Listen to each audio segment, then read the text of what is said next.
Now let's move on to phones from Realme. Realme kind of making a very small little comeback, I would say. I don't know, they didn't disappear or shut shop, but they did go away for a short while. The Realme GT and Master Edition. Now both are vegan leather built. Master Edition is, a suitcase inspired design. Snapdragon 778G on the Master Edition. And of course, 888 processor on the GT. 6.43-inch AMOLED screen, 120Hz refresh rate, nice touch sampling rate, triple camera setup, 65-watt fast charger. So it seems like Realme's put in everything that they can actually throw at the sink and more. But are these really, really good phones? Well, it's time to find out. The term flagship killer is thrown a bunch whenever a new phone launches. But little too few do justice to this expression. Top-tier hardware with a mouth-watering price is the essence of what makes a good phone from a great one. And as we know, good phones are getting cheap and cheap phones are getting good. Enter the Realme GT and Realme GT Master Edition, which are perfect examples. Both the devices have top-notch hardware and impressive specifications, but still undercut top-end models from big players in the market. But the question arises, is it better than the competition in this price segment? We answer this in our Cell Guru review. To start with, both the devices stand out in the design department. The Realme GT has a racing-inspired theme in a racing yellow finish, while the GT Master Edition has a suitcase-inspired theme with large ridges, which makes it unique. The back panel has a vegan leather texture that feels very soft to touch and makes it easy to grip. And weighing under 185 grams, these devices are one of the most ergonomic and comfortable phones to use. The presence of a 3.5mm headphone jack is a boon and nothing short of a rarity in 2021. However, there's no microSD card slot. Overall, they are well-built phones, but very little to complain about in terms of build and design.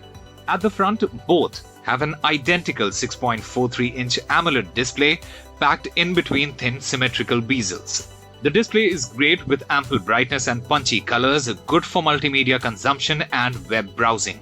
The screen also supports a 120Hz refresh rate, coupled with a 360Hz touch sampling rate, making the phone feel super responsive with animations just gliding across the screen. It misses out on a stereo speaker setup though for a wholesome experience. The choice of a processor is what makes these devices different.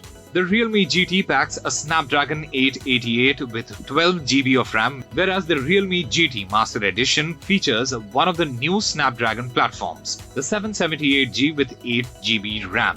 Performance is fluid and snappy. From activities ranging from day-to-day tasks to heavy multitasking, these devices can handle everything without breaking a sweat. The gaming performance for demanding titles was quite good on both the phones, with the Realme GT scoring a little better owing to a better chipset. For the umpteenth time now, Realme has launched a phone with a 64-megapixel primary sensor, 8-megapixel ultra-wide and a 2-megapixel macro. The main sensor clicks nice-looking pictures with great dynamic range and a good amount of details with slightly oversaturated colors. There is nothing spectacular about the ultra-wide lens, which churns out pictures that show a lot of warping at the edges. Lastly, the low-resolution macro sensor makes zooming into photos and gathering fine details very difficult.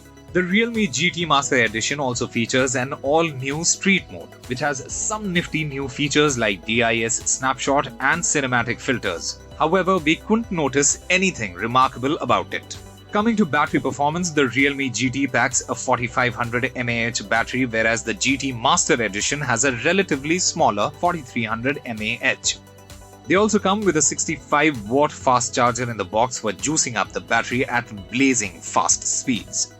Priced at Rs 25,999 for the Realme GT Master Edition and Rs 37,999 for the Realme GT, these phones are unique and perform well.